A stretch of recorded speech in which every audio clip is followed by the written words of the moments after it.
One of the greatest duties of any man happens when he becomes a father. Let's talk about that.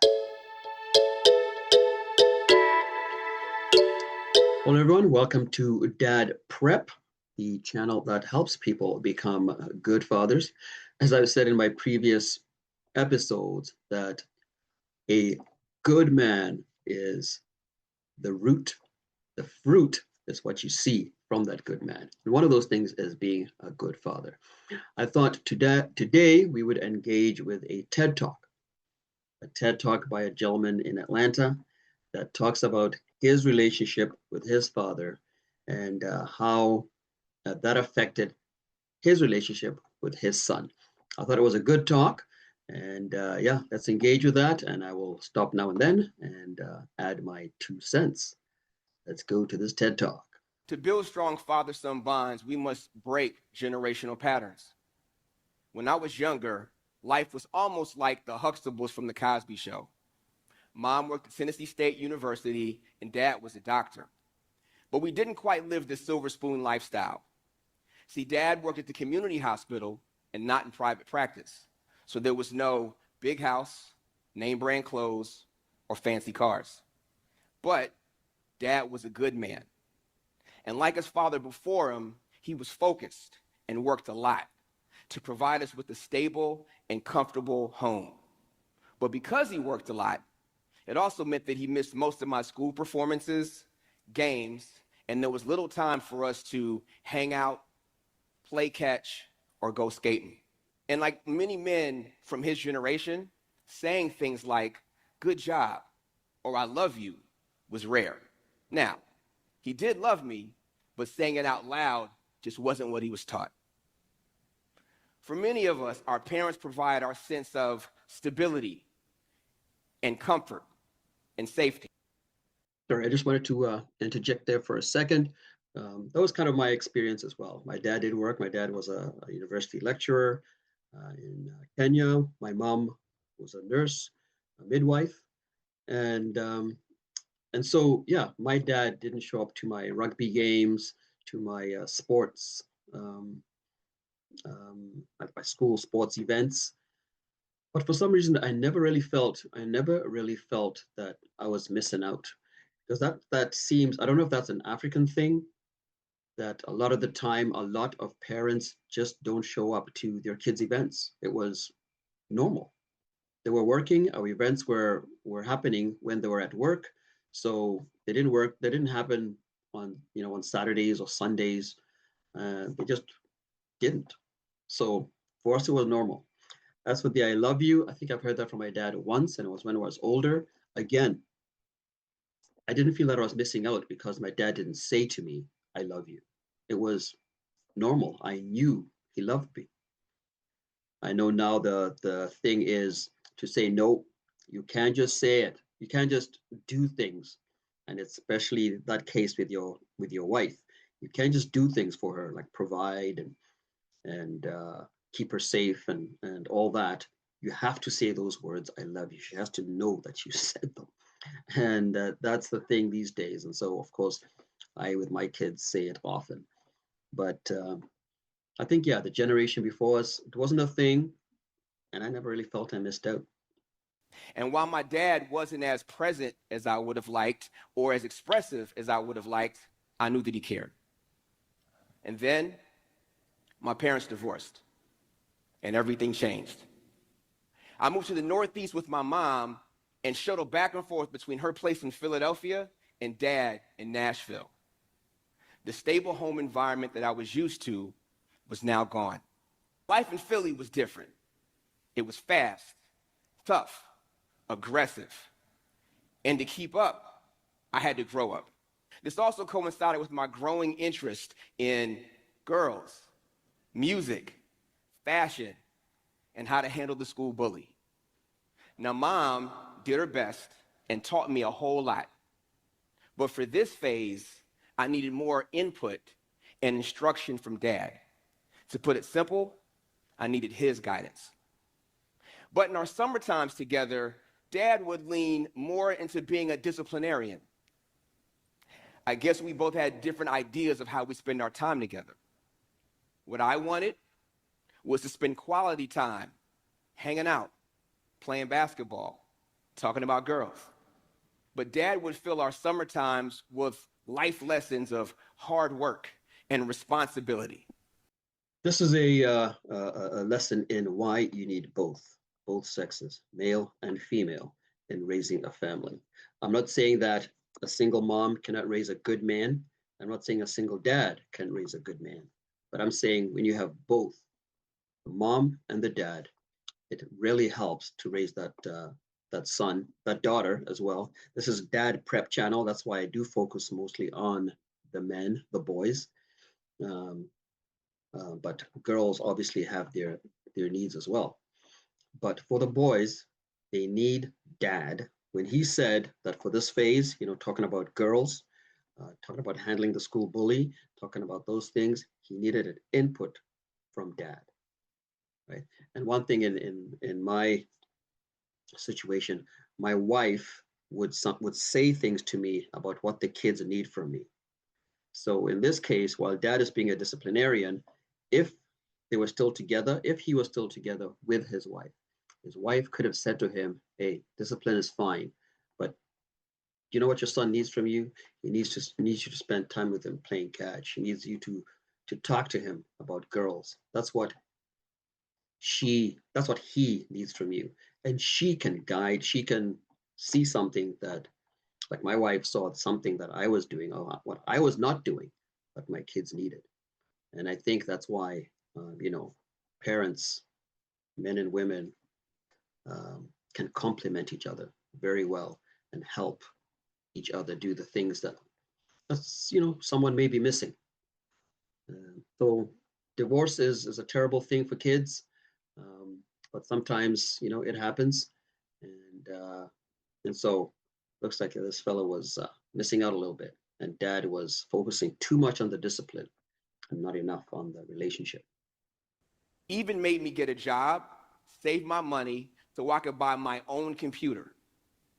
Then he made me do yard work when my friends came over. That's what I remember about those days. And when we did spend time together, it was often me waiting long hours for him at the hospital. Not my idea of quality time. So as our relationship bonds grew weaker, my frustration grew stronger. And that frustration fueled my rebellion. So like most teenagers, I spent hours in my room listening to music or hanging out with everybody besides Dad. Then over a number of summers, things finally came to a head when I turned 16. There was a concert that my friends were going to, and I wanted to go too. But Dad said no. So I went anyway, without his knowledge, without his permission. Then when I showed back up the next day, unannounced and unapologetic, and with the girl I'd been hanging out with, it was the last straw. Dad packed my bags and kicked me out of the house. Literally, I remember sitting on this front porch with all my stuff locked out as he drove to work. Then one of his friends came to get me so that way I could stay with them for the rest of the summer. One thing was clear. Dad had had enough of me. That's rough. That I never had any sense of doing that kind of stuff, rebelling against my dad. Not a chance. Like, I respected the man, but I also feared the man. I was I was a good kid because I did not want to incur his wrath.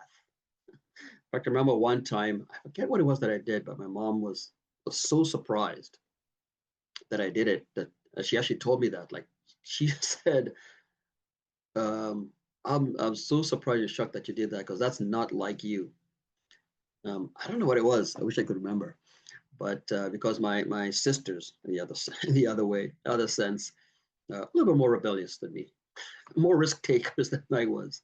But yeah, be kicked out of the house, no way. Wow. That was my last summer spending with him. As I think back on it, Dad just didn't understand me. And to be honest, I didn't really understand him either. So I promised myself that when I had kids, it'd be different. I'd be a cool dad. I'd be someone that they could talk to. I'd be fun. I'd be there to listen to things that were important to them. I would be their superhero. So when I finally had kids of my own, I was active. I changed diapers. I read stories, play dates. I bought them the coolest sneakers. I even helped coach my son's baseball team, and that is not my sport. I was present and involved, and simply put, I loved my boys and I wanted them to know it. Then, after years of hard work, my career took off. I'm a filmmaker, which makes me a freelance contractor. So like my peers, I work as much as I can when there's work. So finally, I'm living my dream. And like Dad, I was focused, had a hard work ethic, and I also used my newfound creativity to do it. But also like Dad, I found myself stressed and away from family. I found it hard to relax when I came home from those long jobs away. I began noticing that my children were growing and changing without me. I felt guilty for not being constantly present for them. So I overcompensated. I scheduled sports and martial arts and trips and all the activities that I wanted to do with my own dad when I was a kid. And it was exhausting for all of us. That was fortunate. One thing, one thing I wanted to be a dad like my dad. I thought my dad did a fantastic job as a father with all his 5 kids. My dad was firm, but he was also kind. You know, my dad was a disciplinarian, but he was fair. So even though when I say he was working, didn't show up at our sporting events or our concerts because he couldn't, it didn't matter to me. Whenever he could, which was rare, he did show up. But sometimes he couldn't because the timing just wasn't there. But it didn't really bother me. I didn't think that I was missing out. Now, I'm also a homebody. I like being at home. So my kids are fortunate that that I married a woman who liked to go out and do things. All our vacations, family vacations, were planned by her. All the kids' extracurricular activities were planned by her and attended by her. I did attend when I could, like some of the concerts were the evening concerts allowed me to show up to there if I wasn't working. So I did show up at their events whenever I could. But no, if I wasn't married to a woman who at least liked to go out on vacations and do things, well, my kids would have just been at home. So that's why I'm so grateful for my wife and the things that she did for our family. She ended up leaving her career and becoming a stay-at-home mom, and I think that's one of the main reasons our kids are awesome. Anyway, um, she did all that, so there's no need to me to undercompensate or overcompensate because my wife did all those. Plus, since I was gone so much, I even decided to be more of the disciplinarian when I was home. It's a little more strict and gave them extra chores to instill that good old-fashioned work ethic. Sound familiar? When my older son went into middle school, he was going through this awkward pre-puberty phase. So I took him to work with me one Saturday so we could talk while I prepped for the next week. It's kind of like Dad had done with me at the hospital in our summers together. I began to realize that I was becoming my dad 2.0. See, I was reliving the same patterns of behavior that I learned from him growing up. Now, to be honest, some of those patterns can serve us well, like teaching us how to focus, accomplish a goal, or empowering us to take action. But in my scenario, I was dealing with navigating a rising career in a fickle industry while still attempting to be a hands-on father. So, determined to do things different, I got advice from friends, also known as my village of cool dads. So I began listening to my son and doing more of the things that he enjoyed. My village and I began doing group activities with our sons. We even went camping for a father-son rites of passage weekend event. Finally, I was breaking the negative father-son patterns that I had with my dad, or so I thought. Then COVID struck and everything changed. Suddenly, I, like the majority of the world, was at home.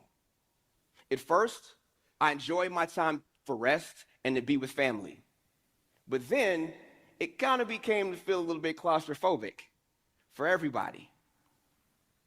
Plus, I could no longer go and hang out with friends or escape to my superhero job. And now being locked down with my now teenage son, things only escalated. One night, he went too far in asserting his independence. Kind of like I did with my dad that fateful summer when I got locked out of the house. And like my dad with me, I wasn't having it with my son either. Now, thanks to my wife, my son did not wind up locked out and on the front porch. But I do remember feeling frustrated. I was wondering, why is parenting so hard?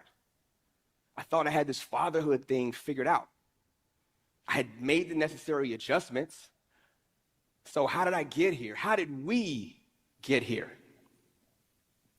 Negative father-son patterns are notoriously hard to break, even when we are aware of them.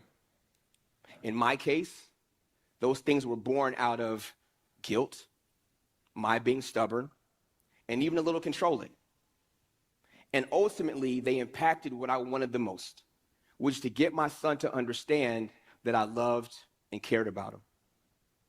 But fortunately for me, I'd been able to lay a great foundation over the years of a more communicative relationship with my boys in the years leading up to the pandemic. Plus, I had the benefit of being able to discuss parental challenges with my wife and my village of cool dads. This, along with the encouragement of a professional counselor, allowed me to be able to rediscover my vision for the father that I wanted to be. So I sat down with my son. Only this time I listened with the sure intent of understanding where he was coming from. He opened up, and we talked and connected in ways that brought us closer together. See, this fatherhood thing has given me a newfound respect and appreciation for my own dad. He, like my mom, simply did the best they could with the emotional tools that they were taught. Years later, my father passed away. And in the final months before cancer took his life, we were finally able to sit down, connect, and talk. He had finally achieved the work-life balance that he'd always craved. And that allowed us to connect in different ways that we never had before. At this stage, he finally got the one thing that he wanted, for us to be closer together. During that time, it also enabled me to understand and get to know this superhero of a man that was respected by his patients, colleagues, and our community. See, fatherhood isn't for the faint of heart. And one of the things that I was able to get from my dad is that I saw how he lived his last days, and how he lived his last days is how I'd like to live the rest of my life, with gratitude, appreciation, and understanding. When he left, we all felt understood, loved, and cared for by him. Now today, fatherhood still isn't easy.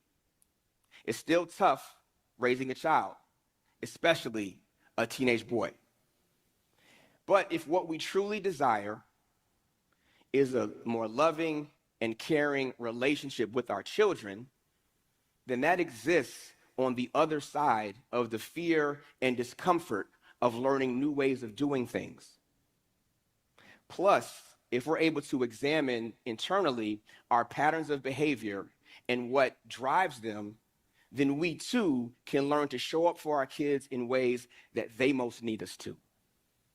That allows us to build memories and moments with them along the way that show them who we really are as parents. Ultimately, we'll provide them with a healthy and stable platform that they can use that to become the amazing adults that they'll be. Thank you. That's good there from Mr. Hardy. Yeah, no, fatherhood is not for the faint of heart. One thing we've got to remember is that our kids are people too. Our kids aren't pets. So they do have their own needs. There comes a point in the relationship between you and them when they do want to exert their independence. And we raise them to become independent. We don't want them staying at home all the time. We raise them to independent. And when they do exert their independence, sometimes that throws us off. So we've got to remember that no, that's how we raise them. And we need to seek understanding. They need to understand us, and we need to understand them. This old way of parenting as an do as I say, not as I do. Um, I don't know. Well, actually, I do know. Doesn't really work well these days. In our house, when our kids were younger, I always said that this is not a democracy. This is a monarchy. I'm the king. She's the queen. You guys are the serfs. Well, that doesn't work in long term. That just works short term. But I hope you learned something here from Mr. Hardy. I think he learned from his father what he didn't want to do with his kids. In my case, I wanted to do exactly what my father did, but I don't have the characteristics. I'm not my father and my temperament and all that. We're different people. So of course I had to twist that a little bit to fit me, to fit my wife. You know, we are one, as the Bible says. We are one flesh. We're a unit. So it can be, well, like you said, it's not for the faint of heart. It's work. And to do it well, it takes work. But there's no shortcuts. Do not take any shortcuts. So what do you guys think? What do you think of what Mr. Hardy said there? What's your relationship with your father like? Are you excited to become a father yourself? When you become one, what kind of father do you think you'll be? Please leave a note in the comments. Please like and subscribe and share this so I can get out more content. Glad you were here. Talk to you next time. Bye-bye.